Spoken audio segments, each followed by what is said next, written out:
आणि भातावरती सुद्धा घालूया। आणि मी आता काय काय घेतलंय ते सांग। नमस्कार, प्रमिलाच रेसिपी मध्ये तुमचं खूप खूप खूप स्वागत। तर सर्वप्रथम तुम्हाला गुढीपाडव्याच्या आणि नवीन मराठी वर्षाच्या माझ्याकडून आणि माझ्या सर्व परिवाराकडून शुभेच्छा। तर आज आपल्याला संपूर्ण पुरणपोळीचा स्वयंपाक करायचा आहे। त्याच्यामध्ये आपल्याला पुरणपोळी, कटाची आमटी, गुळवणी, डाळ भात आणि भजी, मेथीची भाजी, कुरवडी, पापड हे सर्व करायचे। तर चला लगेचच सुरुवात करू। बघा, आता हे मी असे तांदूळ घेतलेत 1 वाटी आणि इथे आपण 1 वाटी भरून चण्याची डाळ घेतली। तर आपल्याला आता तांदूळ धुवून घ्यायचेत आणि शिजायला घालायचेत आणि डाळ पण आपण भांड्यामध्ये शिजायला घालणार आहे। चला आता तांदूळ आधी धुवून घेऊया। आता आपण भात घालून घेऊया। मी पाणी गरम करण्यासाठी आधीच ठेवलंय आणि हे असे तांदूळ व्यवस्थित 2 पाण्याने धुवून घेतलेत। आता आपण भांड्यामध्ये हे तांदूळ सगळे घालून घेऊया। आता चवीनुसार मीठ घालू। आपण आता चण्याची डाळ ही धुवून घेऊया शिजवण्यासाठी।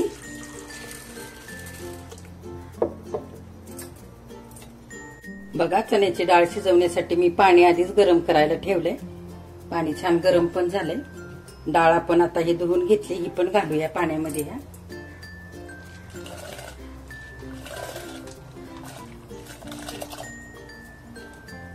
आपण असंच भांड्यामध्ये शिजवून घेणार आहोत। तसं डाळ शिजण्यासाठी तेल घालून घेऊ चमच्याभर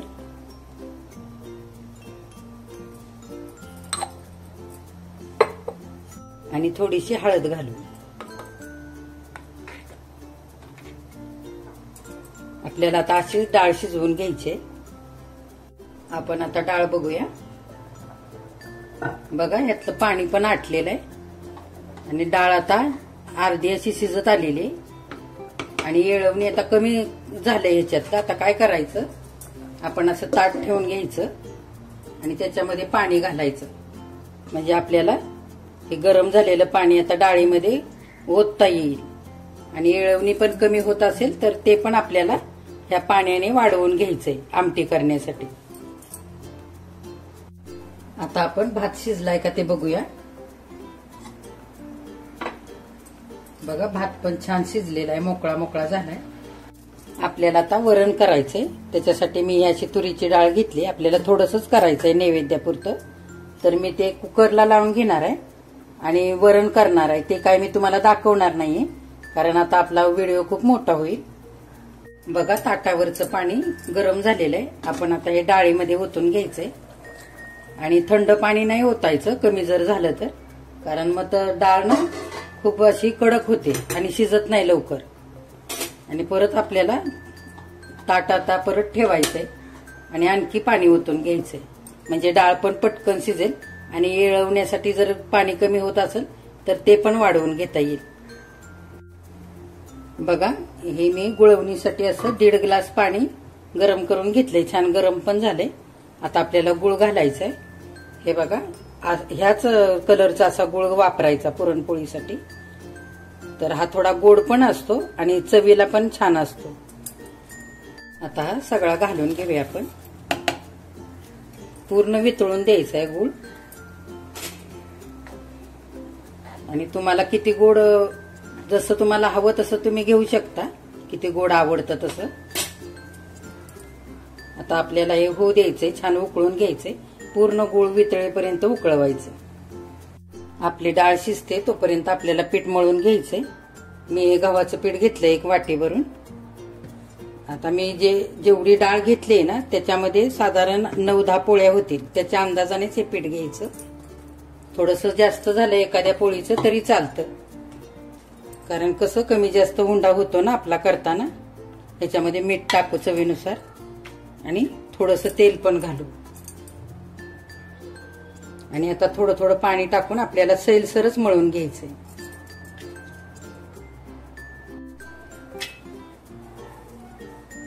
पाणी घालू आता थोडं थोडं आणि मळून घेऊया।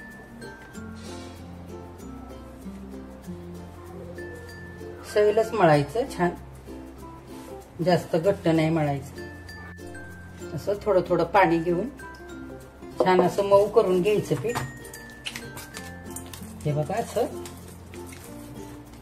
आणि पोळ्या करताना जर थोडं फार कडक वाटलं तर असंच परत एकदा मळून घ्यायचं, नाही तर मग पाट्यावरती टेचून घ्यायचं. आता आपण थोडंसं तेल टाकून घेऊया.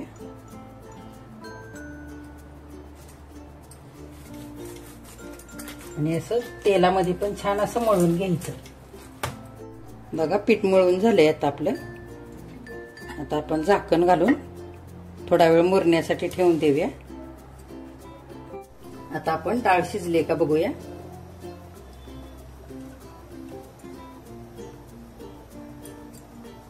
हे बघा किती मऊ अशी छान शिजली डाळ. आणि या मातीच्या भांड्याचा पण किती छान सुगंध येतोय बघा. आता आपण गॅस बंद करूया. आपल्याला सगळं हे येळवून आता ह्या भांड्यामध्ये काढून घ्यायचंय. आपण असं हे ताट असं फिट्ट लावून घेऊयात आणि असं ओतून काढूया.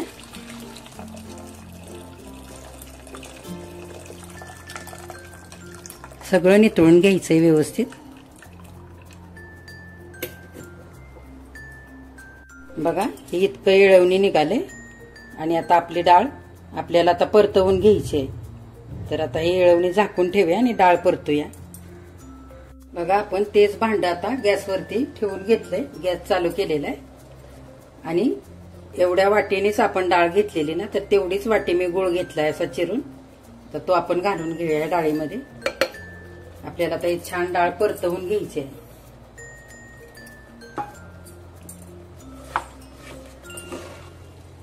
एकजीव करायचं डाळ आणि गुळ. आणि एकसारखं आपल्याला हलवून घ्यायचंय. खाली चिकटू द्यायचं नाही. आता डाळ हे गुळ सगळ्या डाळीमध्ये हळूहळू वितळेल. बघा गुळ पण आता वितळलाय. हे बघा असं पातळ झालंय. हे पूर्ण मिश्रण घट्ट होईपर्यंत आपल्याला परतायचं. असं सतत हलवत राहायचं.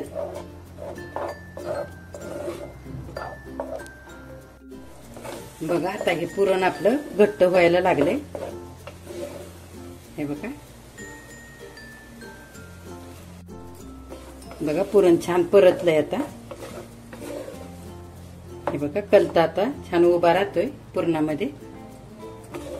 आता आपण हे वेलची पूड टाकायचे. ह्याच्यामध्ये मी वेलची, बडीशेप, जायफळ आणि सुंठ हे सगळं मी साखर घालून असं वाटून घेतलेलं.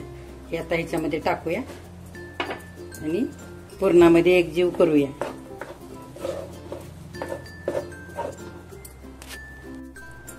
बघा पुरण परतून झाले. आता आपलं गॅस बंद करू आणि आता आपण वाटून घेऊया.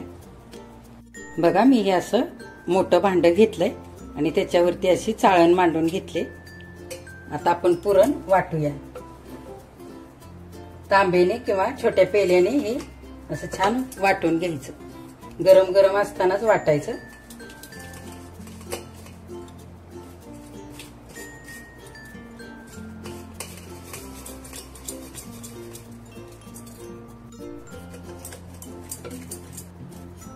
हे बघा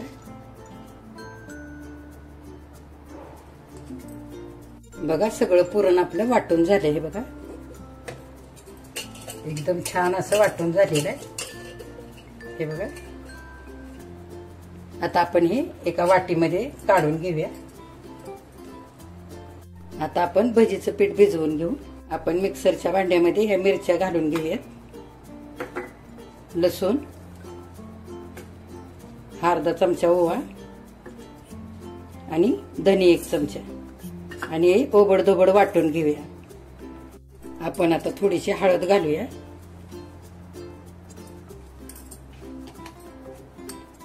हा सगळा कांदा घालूया बेसन पिठावरती.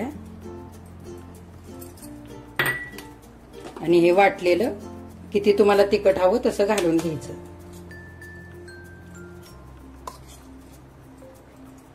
असं धने आणि ओवा वाटून घेतला ना की भजी खूप छान लागतात. मीठ घालू चवीनुसार आणि थोडीशी कोथिंबीर टाकू आणि छान आता पीठ भिजवून घेऊया. पाणी घालून थोडं थोडं भिजवायचं. पाणी घालू थोडं थोडं. खूप पातळ पण नाही करायचं. आता आपण हे थोड्या वेळासाठी झाकून ठेवूया. आपण आता मेथीच्या भाजीसाठी वाटण करूया. ह्या 2 मिरच्या घेऊया, हे 5-6 लसूण पाकळ्या आणि थोडेसे शेंगदाणे. ह्यात आपण मिक्सरला ओबडधोबड वाटून घेऊ. हे बघा, मिरची, लसूण आणि शेंगदाणे असे वाटून झालेत ओबडधोबड. आता आपल्याला मेथीची भाजी करायची. मेथीची भाजी करण्यासाठी भांडं आता ठेवून घेतलंय. आपण तेल घालून घेऊया.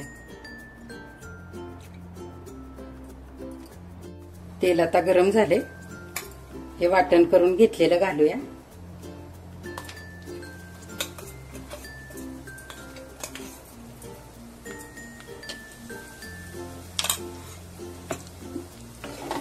ते परतवून घ्यायचंय आपल्याला व्यवस्थित. बघा, हे मिरची, लसूण आणि शेंगदाण्याचं वाटण छान परतवून झालेलं आहे. आता आपण मुगाची डाळ घालू थोडीशी. ह्याला पण छान परतायचंय. आणि आता हे धुवून घेतलेली मेथी घालून घेऊया. मी छान 2 पाण्याने धुवून घेतली.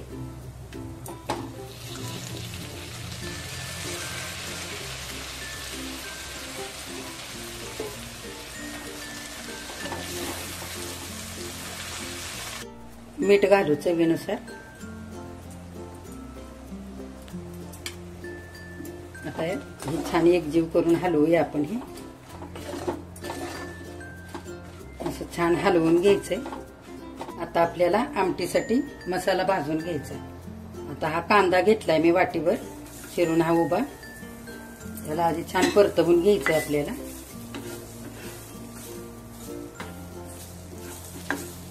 आता कांदा परतण्यासाठी थोडंसं तेल टाकून घेऊया.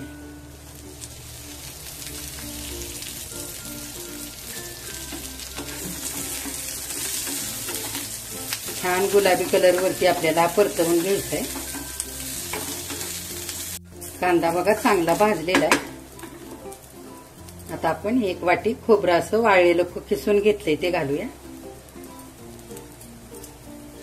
आलं घालू थोडंसं आणि लसूण घालू. आता ह्याला पण चांगलं परतवून घ्यायचंय. बघा, आपला सगळा मसाला आता भाजून झालेला आहे. असंच भाजून घ्यायचा, म्हणजे आमटी खूप छान लागते खाण्यासाठी. आपण आता सगळा मसाला हा थंड झालाय, मिक्सरच्या भांड्यात घेतलाय. आता बिना पाणी घालताच आधी वाटून घेऊया आपण. बघा, हा मसाला आपण बिना पाणी घालता असा वाटून घेतलाय. ह्यातला आपण चमच्यावर मसाला काढून ठेवूया आणि बाकीचं पाणी घालून वाटूया. आपल्याला फोडणीसाठी लागणार आहे. बघा, इतका मी मसाला काढून ठेवलाय चमच्यावरून. आता आपण हा बाजूला ठेवूया. हे बघा, उरलेला असा आपण पाणी घालून मसाला अगदी बारीक वाटून घेतलाय. आणि तुम्हाला जर थोडीशी घट्ट जर आमटी करायची असेल ना, तर मगाची जी आपण पुरणासाठी डाळ शिजवून घेतली ना, त्यातलीच 2 चमचे डाळ या मसाल्याबरोबर वाटून घ्यायची. आता आपण आमटी करूया. आता आपण हे भांडं मातीचं मांडून घेतलेलं आहे गॅसवरती. आपण ह्याच्यामध्ये मगाची डाळ शिजवली होती, तेच भांडं मी धुवून घेतलंय. ते गरम झाले आता व्यवस्थित. आपण तेल घालून घेऊया. साधारण 2 पळ्या तेल घालायचं आणि गरम होऊ देऊया तेल. तेल आता गरम झालंय. आपण पाव चमचा जिरे घालून घेऊया. जिरे छान फुललेत. आता कढीपत्त्याची पानं टाकू.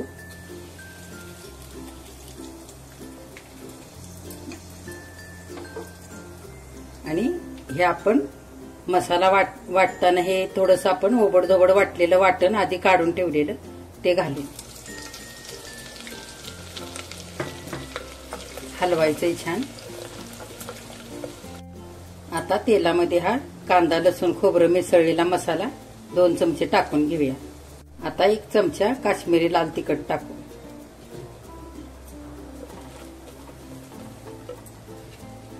आणि अर्धा चमचा काळा मसाला घालूया. आपण थोडासा असा गरम मसाला पण टाकायचा आहे, पाव चमचा. छान हे परतवायचंय. आता कोथिंबीर टाकू.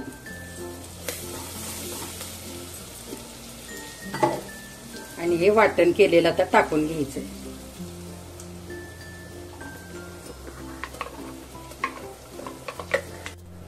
मसाल्याला आता तेल सुटलंय, चांगला परतलाय मसाला सगळा. आता हे मिक्सरचं भांडं आपण धुवून हे सगळं पाणी आता ओतून घेऊया ह्याच्यामध्ये. चांगलं हलवून घ्यायचंय.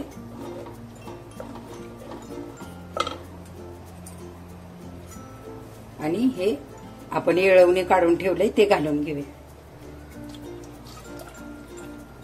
बघा किती दाटसर येळवणी निघालंय.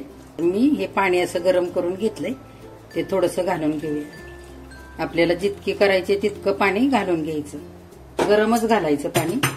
आणि आता मीठ टाकू चवीनुसार. हे बघा आता आपल्याला कुरवडी आणि पापड तळून घ्यायचे. तर मी हे तेल सुद्धा तापण्यासाठी ठेवलंय, ते काढून घेऊया.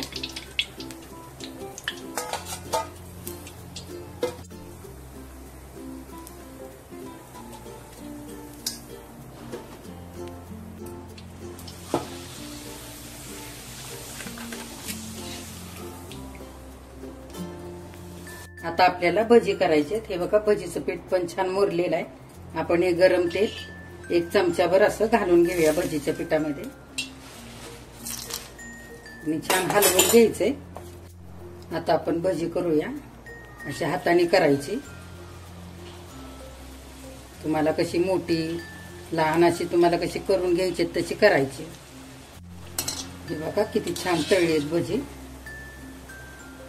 आता आपण ही काढून घेऊया आणि उरलेली पण अशीच करून घेऊ. आपली आमटी पण उकळली चांगली. आपण थोडीशी कोथिंबीर घालूया. आता आपल्याला पोळ्या करायच्या. बघा पीठ पण किती छान मुरलंय. आता थोडासा गोळा घेऊया आपण.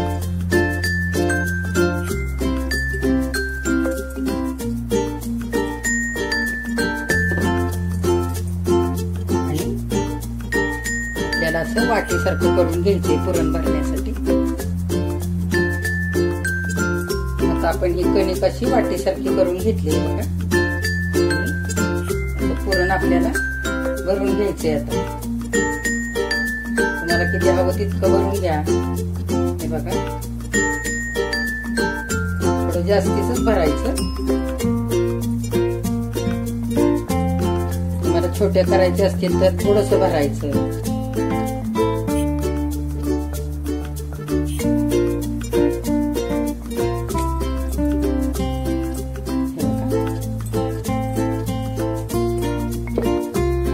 लाटून घेऊया.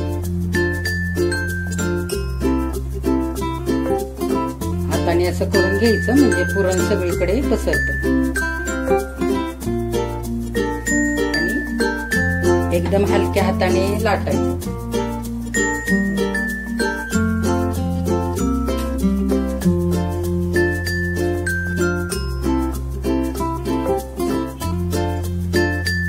साईडने अशी छान लाटून घ्यायची. पण अशी लाटायची.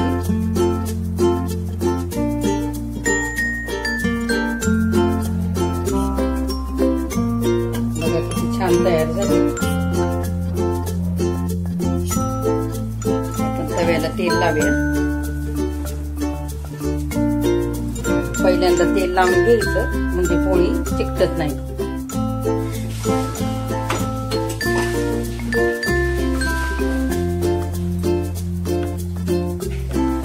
तेल लावून घ्यायचंय. बघा ह्या साईडनी पण लावायचं. तो बघा किती छान फुगली पोळी.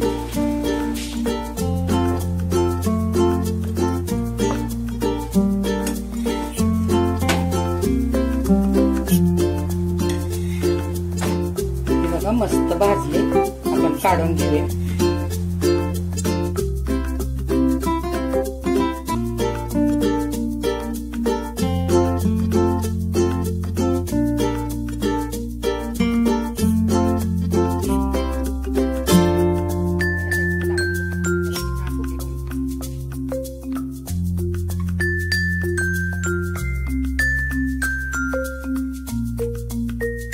बघा आपल्या सगळ्या पुरणपोळ्या करून तयार झालेले. आता आपण ताट वाढून घेऊया. बघा गुढीपाडव्यासाठी आता संपूर्ण नैवेद्याचं ताट तयार झालेलं आहे. आपण आता थोडंसं या गुळवणीवरती तूप घालूया आणि भातावरती सुद्धा घालूया. आणि मी आता काय काय घेतलंय ते सांगते. इकडे आपण पुरणपोळी घेतली, इथे भजी घेतलेत, इथे वरण घेतलंय, इकडे आपण कटाची आमटी घेतली, इथे गुळवणी घेतले, इथे मेथीची भाजी घेतली, डाळ भात आणि इथे आपण पापड कुरवडे घेतले. तर आता हे संपूर्ण ताट आपलं तयार आहे. आता तुम्ही पण गुढीपाडव्यासाठी असंच पुरणपोळीचं ताट तयार करा आणि माझ्या चॅनेलला लाईक, शेअर आणि सबस्क्राईब करा.